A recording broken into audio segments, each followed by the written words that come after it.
कल्याण्याः विवाहः। कामाक्षी काचित् भाटकगृहस्य स्वामिनी। सा स्वपुत्रस्य आनन्दस्य विवाहं निश्चितवती अस्ति इति विवाहमुहूर्ततः च अद्यैव इति च ज्ञात्वा अनसूया किंकर्तव्यविमूढा अभवत्। अनसूया भाटकरूपेण दत्ते कामाक्ष्याः गृहस्य अर्धभागे वसति स्म। बहिः वाद्यानां शब्दः, बालानां कोलाहलः च श्रूयते स्म। अनसूयायाः तु शिरोवेदना वर्धते स्म। सा मञ्चे शयनं कृत्वा कामाक्ष्याः द्रोहबुद्धिं चिन्तयन्ती आसीत्।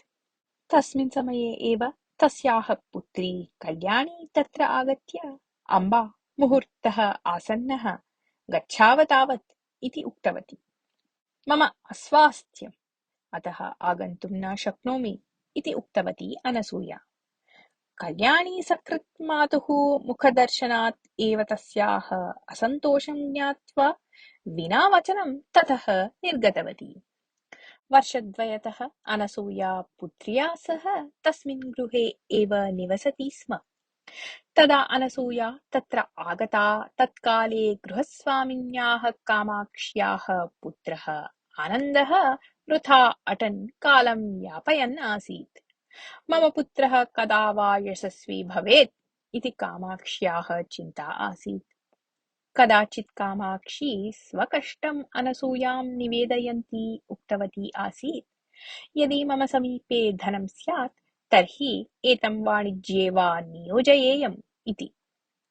अनसूयायाः पतिः मरणसमये 50,000 रूप्यकाणि त्यक्त्वा गतवान् आसीत्।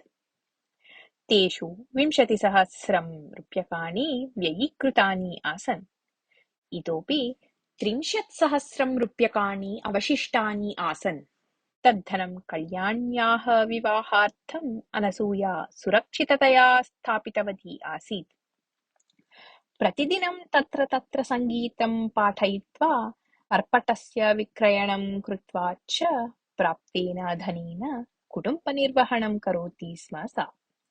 अथ कदाचित् कामाक्षीम् उद्दिश्य, वयं भाटकजनाः चेदपि अस्मान् स्वपरिवारजनान् इव भावयति भवती। कल्याण्याः विवाहस्य चिन्तनम् इदानीं मया न क्रियते।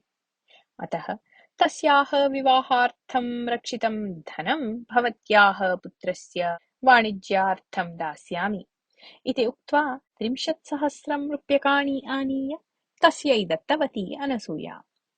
कामाक्ष्याः नेत्राभ्याम् आनन्दाश्रूणि आगतानि। सा अनसूयायाः हस्तौ गृहीत्वा, भगिनी, भवती दयामयी।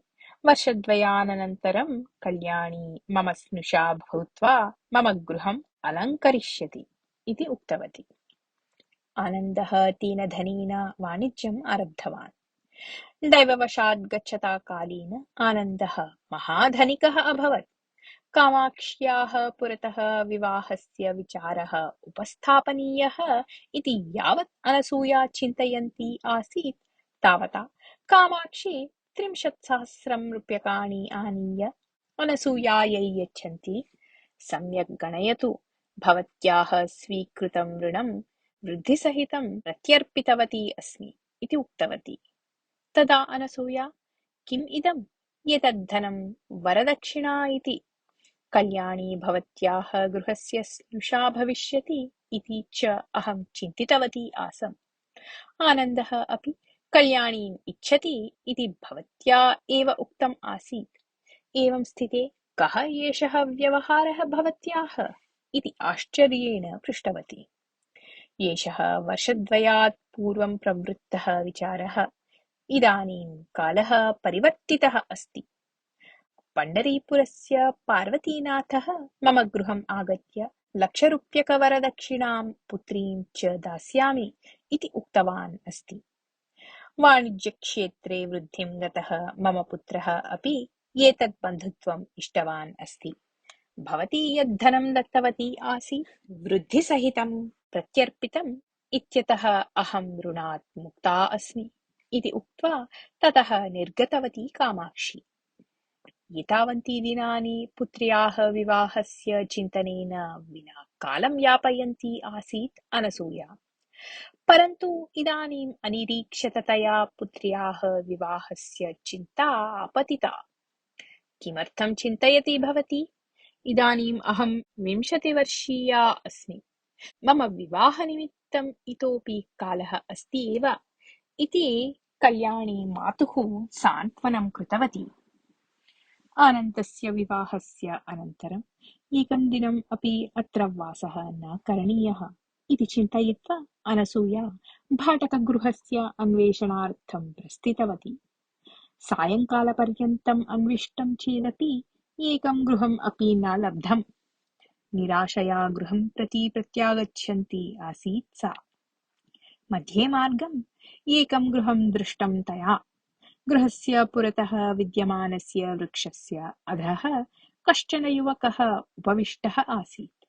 अनसूया तस्य समीपम् आगत्य अत्र वासार्थं भाटकगृहम् अस्ति वा इति पृष्टवती। सः युवकः परीक्षादृष्ट्या तां दृष्ट्वा मम गृहस्य पार्श्वगृहं दिनचतुष्टयाभ्यन्तरे एव रिक्तं भविष्यति। भवती इच्छति चेत् तत् पश्यतु इति उक्तवान्। तत् गृहं बहु विशालम् अनुकूलकरं च आसीत्। अनसूयायै तद् गृहं नितराम् अरोचत। एतस्य भाटकं कियत् इति सा तं युवकं पृष्टवती। 500 रूप्यकाणि मासद्वयस्य भाटकं पूर्वमेव दातव्यं भवति इति उक्तवान् सः युवकः। तदा अनसूया भवतु नाम इत्युक्त्वा 100 रूप्यकाणि तस्मै दत्त्वा वयं भानुवासरे वस्तुभिः सह आगमिष्यामि इति उक्तवती।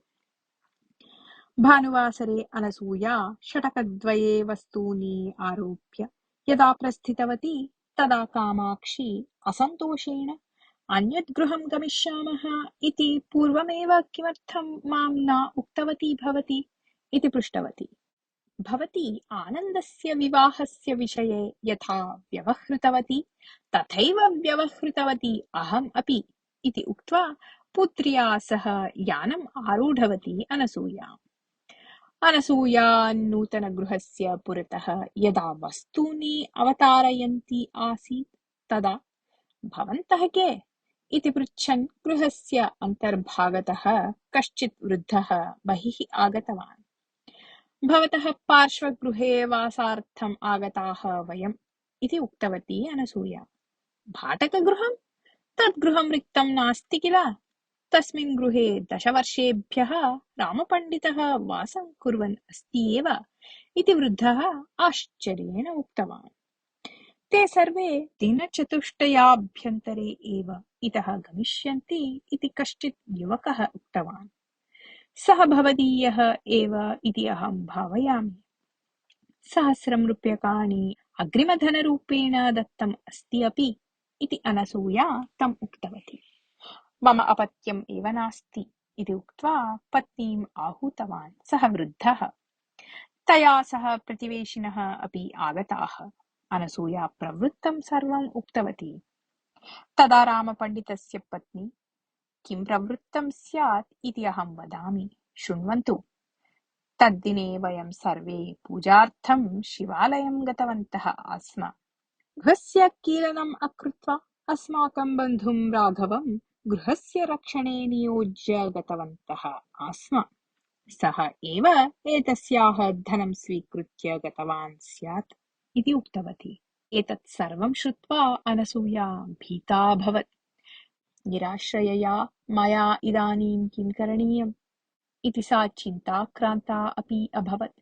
तदा सः वृद्धः, भवती गृहं रिक्तीकृत्य आगता इति भाति। अतः तात्कालिकतया मम गृहे एव भवती स्वस्य वस्तूनि स्थापयतु। यावत् अन्यत् गृहं न लभ्यते तावत् अत्रैव भवत्याः वासः भवतु इति उक्तवान्। अनसूया कृतज्ञतया तं नमस्कृत्य वस्तूनि तस्य गृहस्य अन्तः स्थापितवती। सः राघवः कुत्र अस्ति इति तं पृष्टवती। सः उद्योगान्वेषणार्थम् अत्र आगतवान् आसीत्। दिनद्वयात् पूर्वं स्वग्रामं रामनगरं प्रति गतवान् अस्ति सः इति उक्तवान् सः वृद्धः। तर्हि इदानीम् एव तस्य ग्रामं गत्वा वञ्चकं तं ग्रहीष्यामि इति वदन्ती अनसूया रामनगरं प्रति प्रस्थितवती। सा सायङ्कालसमये रामनगरे राघवगृहं प्राप्य पीतं द्वारं शब्दापनीयम् इति यावत् चिन्तयन्ती आसीत् तावता गृहस्य अन्तर्भागतः किञ्चन सम्भाषणं श्रुतम्। अनसूया द्वारताडनविचारं परित्यज्य तत्सम्भाषणं सध्यानं श्रुतवती। अम्ब, भवत्याः रोगस्य औषधम् आनेतुं मम समीपे धनं न आसीत्। अहं प्रौढः जातः चेदपि गृहस्य विषये अवधानं न दत्तवान्। एतत् अनुचितकार्यम् इति इदमिदानीं मया अवगतम् अस्ति। ज्येष्ठपितृव्यस्य समीपं गत्वा मातुः औषधार्थं धनं ददातु इति अहं पृष्टवान् चेदपि सः न दत्तवान्। दुर्व्यसनिमित्तं मया धनं प्रार्थितम् इति चिन्तितवान् स्यात् सः इति राघवः मातरं वदन् आसीत्। तदा राघवस्य माता उक्तवती, वत्स, इदानीं वा भवान् यदि अस्मदीये क्षेत्रे कृषिं कुर्यात् तर्हि भवान् परिवृत्तः इत्यत्र अहं विश्वसिमि इति। एतत् श्रुत्वा राघवः उक्तवान्, अम्ब, भवत्याः अपेक्षायाः अनुगुणम् एव व्यवहरन् मयि जातं परिवर्तनं प्रमाणीकरिष्यामि। प्रथमकृषितः यद्धनं प्राप्स्यामि ततः तस्यै आपद्बान्धवायै महिलायै 1,000 रूप्यकाणि प्रत्यर्प्य क्षमां याचयिष्यामि इति। तयोः सम्भाषणं श्रुत्वा अनसूया सन्तोषम् अनुभूतवती। अङ्गुल्या गृहस्य ताडनं कृतवती च। राघवः द्वारम् उद्घाट्य अनसूयां दृष्ट्वा भयचकितः अभवत्। तस्य शरीरं कम्पते स्म। एतद्दृष्ट्वा अनसूया हसन्ती, राघव, अलं भयेन मम धनम् उत्तमकार्यस्य निमित्तम् उपयुक्तम् अभवत् इति कारणतः इदानीं मम महान् सन्तोषः जातः अस्ति इति वदन्ती तस्य सान्त्वनं कृतवती।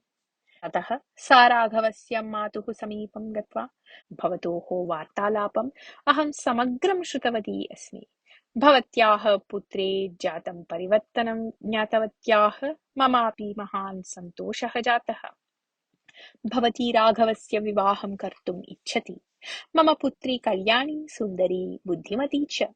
यदि सा भवतोः इष्टाय भवेत् तर्हि अहं भवत्याः पुत्राय मम पुत्रीं दातुम् इच्छामि इति उक्तवती। तदा राघवस्य माता उक्तवती, भवत्याः पुत्री स्नुषात्वेन मम गृहम् आगच्छेत् इत्येव भगवतः सङ्कल्पः आसीत् इति मन्ये। तदर्थम् एव एतत् सर्वं प्रवृत्तम्। विवाहपर्यन्तं भवतीभ्यां कुत्रापि स्थातव्यं खलु? मम गृहस्य अपरार्धं रिक्तमस्ति एव। अद्यैव भवती राघवेन सह गत्वा वस्तूनि आनीय तत्र पुत्र्या सह वासं करोतु इति। आम्, राघव कल्याण्योः विवाहः एव भगवतः प्रियः, अतः एव सः एतत् सर्वं कारितवान् इति आनन्देन उक्तवती अनसूया।